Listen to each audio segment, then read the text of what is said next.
పరిశుద్ధ గ్రంథం నుండి కీర్తనలు 18వ దావీదు కీర్తన 19వ వచనాన్ని మనం చదువుదాం. 19వ వచనం.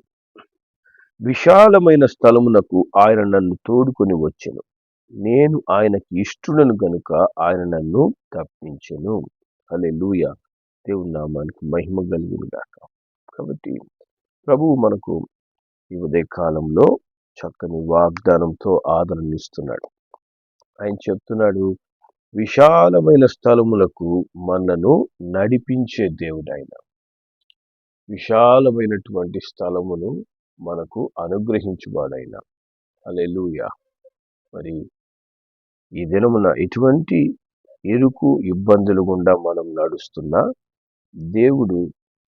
దేవుని వెంట మనం ఉన్నప్పుడు, దేవునితో మన సహవాసం ఉన్నప్పుడు దేవుడు నిశ్చయముగా విశాల స్థలములకు మనను నడిపిస్తాడు. దావీదు కూడా తన జీవితంలో ఎదుర్కొంటున్నటువంటి పరిస్థితుల నుండి మరి ఆ 18వ కీర్తన ఆరంభంలో మనము పైన రాయబడినటువంటి మాటలు మనం చదివితే అక్కడ రాయబడతాయి. అతని శత్రువులందరి చేతి నుండి, సౌలు చేతిలో నుండి యెహోవా అతన్ని తప్పించిన దినమున దావీదు ఈ గీత వాక్యములను చెప్పి యెహోవాను స్తోత్రించెను అని దేవుని వాక్యం చెప్తుంది. కాబట్టి చూడండి, దావీదు అంతటి దేవుని హృదయానుసరుడైన వాని జీవితంలో కూడా మరి శత్రువులు, మరి సౌలు రాజు ద్వారా శ్రమలు ఆయన ఎదుర్కొంటున్నాడు. మరి అటువంటి పరిస్థితిలో దేవుడు ఆయనకు తోడై ఉండి ఆయనను విశాలమైన స్థలమునకు ఆయనను నడిపించాడంట. హల్లెలూయా. మరి ఇరుకులో విశాలత కలగజేవాడు ఆయనే అని కీర్తనలు 4వ అధ్యాయము 1వ వచనం తెలియజేస్తుంది. కాబట్టి ఈ దినమున మనం ఎట్టి ఇరుకు లాంటి పరిస్థితి, కఠినమైన పరిస్థితి, ఇబ్బందికరంగా మన జీవితాలు మనకు అనిపిస్తున్నా కూడా వాటి నుంచి విశాలమైన స్థలములకు ప్రభువు తోడుకొని వెళ్తానని వాగ్దానం ఇస్తున్నాడు. మన ఇరుకును ఆయన విశాలంగా మార్చేది. మరి దావీదు చెప్తాడు, నన్ను ఆయన విశాల స్థలములకు తోడుకొని రావడానికి కారణము నేను ఆయనకి ఇష్టుడను అంటాడు. హల్లెలూయా. దేవునికి మనము ఎంతో ప్రియమైన వారమని మర్చిపోకూడదు. మనం దేవుడు నన్ను ప్రేమిస్తున్నాడా, దేవుడు నేను ఇష్టమైన వాడిని అంటే దేవుని వాక్యం చెప్తుంది, దేవుడు మన ఎడల తన ప్రేమను కనబరిచాడంట. హల్లెలూయా. రోమీలకు రాసిన పత్రిక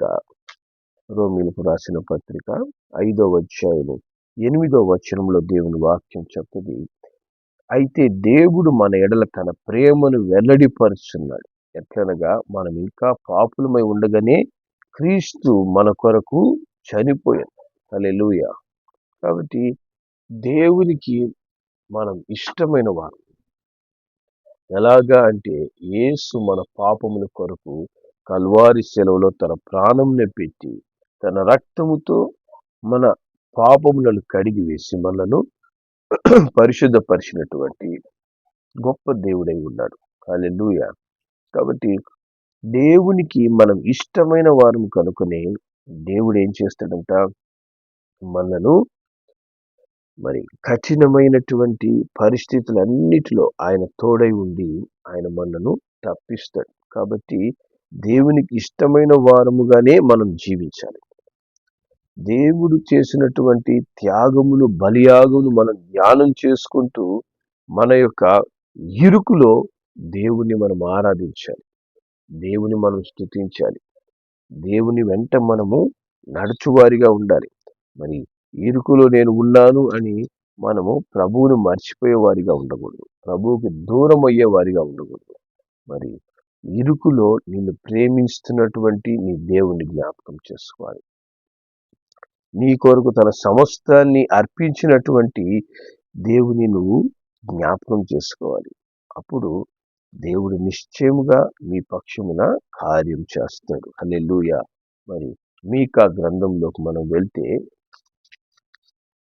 మీకా గ్రంథము 7వ అధ్యాయంలో మీకా గ్రంథం 7వ అధ్యాయము 7వ వచనం నుంచి మనం చదివితే దేవుని వాక్యం చెప్తుంది, అయినను యెహోవా కొరకు నేను ఎదురు చూచెదను, రక్షణకర్తయగు నా దేవుని కొరకు నేను కనిపెట్టుకొని ఉందును. దేవుడు నా ప్రార్థన ఆలకించును. నా శత్రువా, నా మీద అతిశయింపవద్దు. నేను క్రింద పడినను తిరిగి లేతును. నేను అంధకారమందు కూర్చున్నను, యెహోవా నాకు వెలుగుగా ఉండును. హల్లెలూయా. దేవుని నామానికి మహిమ కలుగునుగాక. కాబట్టి ఇక్కడ దేవుని వాక్యం చెప్తుంది, మన జీవితంలో ఎంత కఠినమైన పరిస్థితి మనం వచ్చినా కూడా మరి యెహోవా కొరకు మనం ఎదురు చూడాలంట. హల్లెలూయా. దేవుని వైపు మనం తిరిగి మన కఠినమైన పరిస్థితులను దేవునికి అప్పగించాలి. యెహోవా కొరకు ఎదురు చూడడం అంటే ఏంటి? దేవుని వైపు చూసి మొరపెట్టడం. దేవుని వైపు చూసి మనము కన్నీటితో ప్రభువుకి మన పరిస్థితులు అప్పగించడం, మన శ్రమలను ఆయనకు తెలియపరచడం, మన శోధనలు మనం ఆయనకి తెలియపరచడం, మన యొక్క ఇబ్బందులను ప్రభువుకి తెలియపరచడం. హల్లెలూయా. ఆ విధంగా మనం యెహోవా కొరకు ఎదురు చూచువారిగా ఉన్నప్పుడు, ఆయన కొరకు మనము కనిపెట్టుకొని మనం ఉన్నప్పుడు దేవుడు ఖచ్చితంగా మన ప్రార్థన ఆలకిస్తాడని దేవుని వాక్యం చెప్తుంది. దేవుడు నీ ప్రార్థన ఆలకించేవాడు. మరి నీ యొక్క ఇరుకులో విశాలతను కలగచేసే శక్తిమంతుడు ఆయన. హల్లెలూయా. ఈ దినమున ఒకవేళ నీకు విరోధమైన వారు, నీ శత్రువు నీ యొక్క స్థితిని చూసి మరి వాడు నీకు విరోధంగా ఆలోచిస్తూ ఉండొచ్చు, నీకు విరోధంగా మాట్లాడుతూ ఉండొచ్చు. మరి దేవుని వాక్యం ఇక్కడ చెప్తుంది, నా శత్రువా, నా మీద అతిశయించవద్దు, నేను క్రింద పడినా తిరిగి లేస్తాను. హల్లెలూయా. అంధకారమందు కూర్చున్నా కూడా యెహోవా నాకు వెలుగుగా ఉంటాడు. ఆమేన్. కాబట్టి నీకు విరోధమైనటువంటి శత్రు క్రియలు, మరి నీకు విరోధమైనటువంటి మనుషుల క్రియలు, వారు నిన్ను చూసి అతిశయిస్తున్నట్లయితే, వారు నీకు విరోధముగా ఆలోచిస్తున్నట్లయితే, నువ్వు కింద పడినా కూడా పైకి నిన్ను లేపే దేవుడు నీ పక్షాన ఉన్నాడు. హల్లెలూయా. మనం పాతాళములో పడిపోయినా కూడా మన ఆత్మను ఆయన బయటికి తీస్తాడు. హల్లెలూయా. కాబట్టి క్రింద పడినా కూడా నిశ్చయముగా దేవుడు నన్ను లేపువాడే ఉన్నాడు. నేను అంధకారములో పడిపోయినా కూడా దేవుడు నాకు వెలుగుగా ఉండి నా చీకటిని ఆయన వెలుగుగా చేస్తాడు. హల్లెలూయా. ఈ దినమున ఆయన నీ చీకటిని వెలుగుగా చేసే దేవుడు, నిన్ను ఇరుకు నుంచి విశాల స్థలములోనికి నడిపించే దేవుడు. హల్లెలూయా. ఆయన నీ పక్షాన ఉన్నప్పుడు మనము దేనికి దిగులు పడాలి? నేను ప్రేమించే దేవుడు నిన్ను విడిపించుటకు ఆయన శక్తిమంతుడని మనం నమ్మాలి. హల్లెలూయా. దేవుడు నిశ్చయముగా నా పక్షానుండి ఈ కార్యములన్నిటిని కూడా నీకు విరోధంగా జరుగుతున్న పరిస్థితులన్నిటిని కూడా ఆయన చక్కబరుస్తాడు. హల్లెలూయా. మరి ఈ నూతనమైనటువంటి వారంలో మనము ప్రభు వెంట నడిచేందుకు తీర్మానం తీసుకోవాలి. నీ పరిస్థితులన్నిటినీ ప్రభు చేతికి అప్పగించి, నైనా మరి నేను నీకు ఇష్టడను కనుక నన్ను విశాల స్థలములకు మీరు తోడుకోబోతున్నారు, విశాలమైన స్థలంలోనికి నన్ను నడిపించి తీరుతాడు అంటూ ప్రభుపై మనం నిరీక్ష నుంచి నడుచువారిగా ఉండాలి. హల్లెలూయా. మరి ఆది కాండము 26వ అధ్యాయంలోకి మనం వెళ్తే, 26వ అధ్యాయంలో మరి ఇస్సాకు అక్కడ తన యొక్క పశువుల నిమిత్తం, తన అవసరత నిమిత్తం ఆయన ఏం చేస్తున్నాడంట? 18వ వచనంలో దేవుని వాక్యం చెప్తుంది, తన తండ్రి అబ్రాహాం దినములలో తవ్విన నీళ్ల బావులను ఇస్సాకు తిరిగి తవ్వించాడట. తిరిగి తవ్వించి మరి అక్కడ కరువు సమయంలో అతను ఏం చేస్తున్నాడు? తనకు ఒక కష్టమైన పరిస్థితి వచ్చింది. మరి ఇరుకు పరిస్థితి ఏంటి? ఆ దేశంలో కరువు ఏర్పడినందువల్ల ఆయన బావులు తవ్విస్తున్నాడు, మరి పరిస్థితులు చక్కబడ్డానికి. మరి అటువంటి బావులు తవ్విస్తున్నటువంటి పరిస్థితుల్లో శత్రువైనటువంటి ఫిలిష్తీయులు వచ్చి ఏం చేస్తున్నారంట? వాటిని పూడ్చివేస్తున్నారు. శత్రువులు వచ్చి మరి పూడ్చివేస్తున్నటువంటి ఆ బావులు ఎవరు తవ్వించినటివి? తన తండ్రి అయిన అబ్రాహాం తవ్వించిన బావులే. మరి వాటిని ఆ ఫిలిష్తీయులు ముందుగానే మూసినటువంటి ఆ బావులను తిరిగి తవ్వించినప్పుడు శత్రువులు విరోధంగా ఆయనకు పని చేస్తున్నారంట, ఆయన విరోధంగా క్రియ చేస్తున్నారంట. మరి ఇస్సాకు ఏం చేస్తున్నాడు? వారిని పూడ్చివేసిన వాటిని విడిచిపెట్టి ఇంకొంచెం ముందుకు వెళ్తున్నారు. ముందుకు వెళ్ళి ఆయన 19వ వచనంలో మళ్ళా లోయలో తవ్వినప్పుడు జలలు గల బావి అతనికి దొరికిందంట. మరి నీటి ఊటలు ఉన్నటువంటి బావులు ఆయనకు దొరుకుతున్నాయి. కానీ అక్కడ ఉన్నటువంటి గెరారు కాపరులు ఆయనతో జగడమాడి మరి ఆ యొక్క బావులను వాళ్ళు ఆక్రమించుకున్నారని దేవుని వాక్యం చెప్తుంది. మరి మన జీవితంలో కూడా మరి దేవుడు ఒక ఆశీర్వాదం వెంబడి ఒక ఆశీర్వాదం మనకి ఇస్తూ ఉన్నప్పుడు శత్రువు ఏం చేస్తాడంటే మనం పొందుకుంటున్నటువంటి మేళ్లను తస్కరించేందుకు, మనం అనుభవిస్తున్నటువంటి దేవుని ఆశీర్వాదాన్ని దొంగలించేందుకు, దానివల్ల మనము కృంగిపోయే విధంగా, మన హృదయము బాధపడే విధంగా వాని క్రియలు జరుగుతూ ఉంటాయి. దుష్టుడు ప్రయత్నం చేస్తుంటాడు. ఇస్సాకు కూడా మరి నీరు దొరకనటువంటి ఆ సమయంలో ఆయన బావులు తవ్వుతున్నాడంట.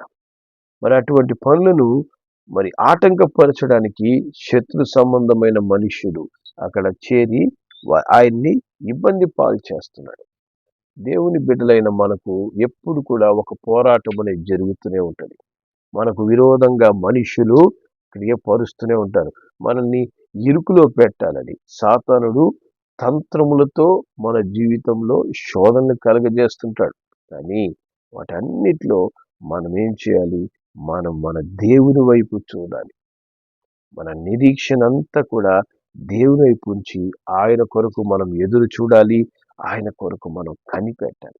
దేవుని సమయం కొరకు మనం కనిపెట్టినప్పుడు నిశ్చయంగా దేవుడు మనల్ని లేవనెత్తువాడై ఉన్నాడు, మనల్ని ఘనపరచువాడై ఉన్నాడు. మనం కింద పడిన నిశ్చయంగా దేవుడు పైకి లేవనెత్తుతానని దేవుని వాక్యం చెప్తుంది. మరి దేవుని బిడ్డలకు మరి చీకటిలో, అంధకారంలో ప్రభు వెలుగు పుట్టిస్తాడంట. హల్లెలూయా. అదే విధంగా మరి విశ్వాసముతో ఇస్సాకు కూడా మరి ఆ స్థలములో నుంచి అక్కడ మరి గెరారు కాపరులు ఆయనకు విరోధముగా పనిచేస్తున్నప్పుడు ఆయన దాన్ని దాటి ఆ స్థలం నుంచి మరొక స్థలానికి ముందుకు వెళ్తున్నాడు. 22వ వచనం చెప్తుంది, అక్కడి నుంచి వెళ్ళి మరొక బావి తవ్విస్తున్నాడంట. అప్పుడు ఎవరు కూడా ఆయనతో జగడమాడడానికి రావడం లేదు. అప్పుడు ఆయన ఏమంటున్నాడంటే, ఇప్పుడు యెహోవా మనకు ఎడము కలుగజేసి ఉన్నాడు గనుక ఈ దేశమందు అభివృద్ధి పొందుదుమనుకొని దానికి రెహోబోత్ అని పేరు పెడుతున్నాడు. హల్లెలూయా. దేవుని నామానికి మహిమ కలుగును గాక. అనగా రెహోబోత్ అంటే ఏంటి? నీ శత్రువు నుంచి దేవుడు నిన్ను దూరం చేయడం, నీ శత్రువు నుంచి నిన్ను దూరపరిచి మరి నిన్ను అభివృద్ధి పరచడం. కాబట్టి ఇస్సాకు దేవుని యందు విశ్వాసం ఉంచి తను తవ్వుతున్నటువంటి ఒక్కొక్క బావిని మరి శత్రువు మూసివేస్తున్నప్పుడు ఆయన కృంగిపోకుండా విశాలమైన స్థలములకు దేవుడు నడిపించేంత వరకు ప్రార్థనాపూర్వకంగా తన ప్రయత్నాన్ని చేస్తూ ముందుకు కొనసాగాడు. హల్లెలూయా. మన జీవితంలో కూడా ఆటంకాలు వస్తున్నాయి అని మనం నిలిచిపోకూడదు. అడ్డులు వస్తున్నాయని నిలిచిపోకూడదు. విరోధముగైనటువంటి మనుషులు లేకపోతే విరోధమైనటువంటి సాతాను క్రియలను చూసి మనం కృంగిపోకూడదు. మన ప్రయత్నం అనేది దేవుని మీద విశ్వాసం ఉంచి చేస్తూ ముందుకు నడవాలి. హల్లెలూయా. మన జీవితంలో ఎదుర్కొన్న ప్రతి పరిస్థితిలో కూడా ప్రభువు మనకు తోడై ఉండి విశాలమైన స్థలములకు ఆయన నడిపించువాడై ఉన్నాడు. దానికోసము మనము చేతులు కట్టుకొని కూర్చోకూడదు. మనం ఏం చేయాలి? మన ప్రయత్నము దేవుని మీద నిరీక్షణ ఉంచి చేయాలి.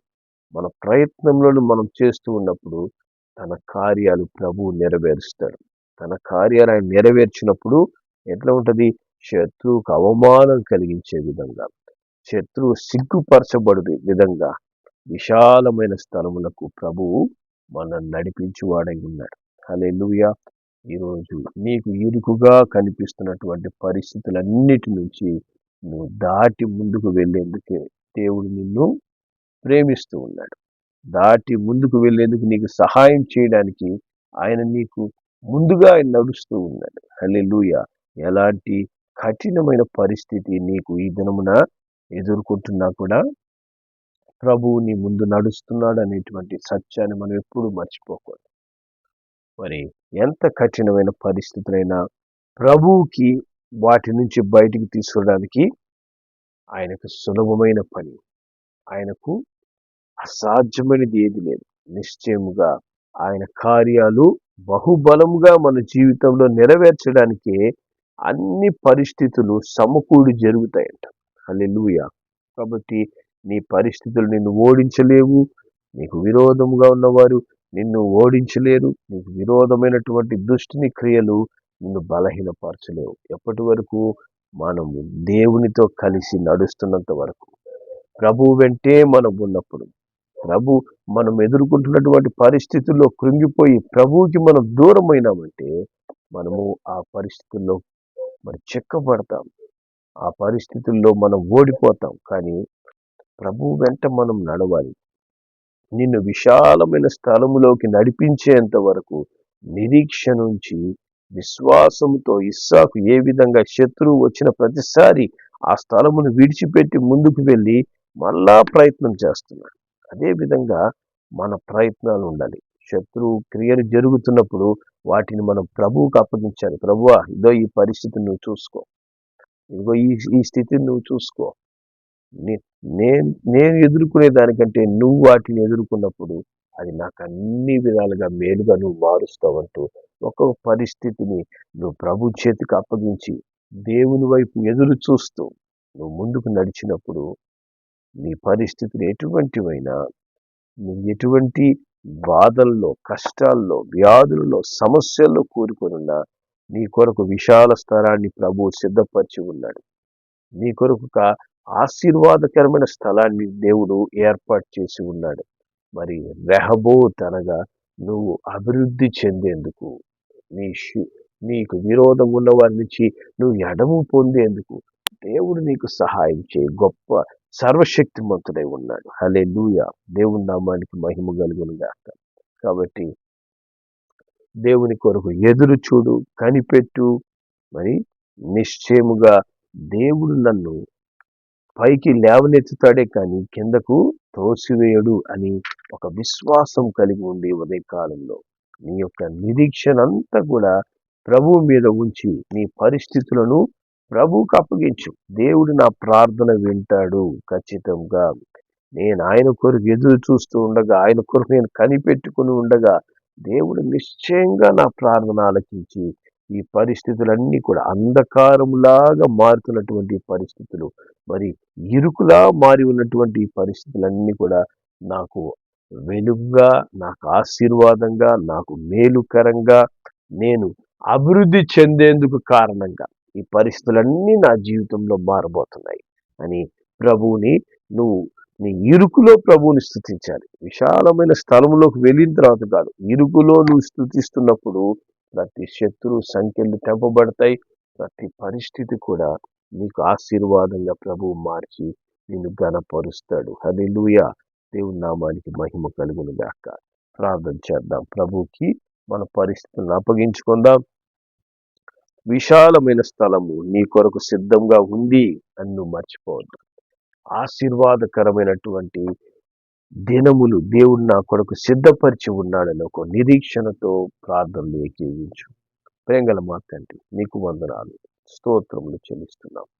దావీదు చెప్తున్నాడు, ఆయన విశాల స్థలములకు నేను ఆయనకిష్టమైన వాడిని కనుక దేవుడు నన్ను తోడుకొని వచ్చాడు. అవును తండ్రి, ఈ దినమున మేము కూడా నీకు ఇష్టమైన వారమయ్యా.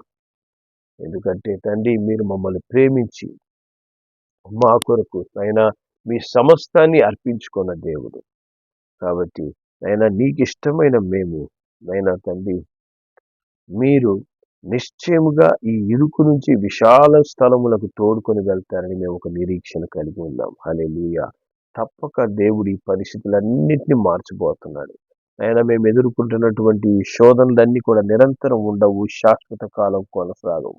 నైనా ఏ విధంగా నైనా మరి రాత్రి అయిన తర్వాత పగలు ఎలా వస్తుందో అదే విధంగా తండ్రి మా కార్యములన్నిటి నుంచి మేము తప్పించబడి మేము తండ్రి విశాలమైన స్థలంలో దేవుని ఆశీర్వాదాలు అనుభవిస్తూ ఆయన నీలో మేము వర్ధిల్లే దినములు మీరు మా కొరకు సిద్ధపరిచి ఉన్నందుకు స్తోత్రం.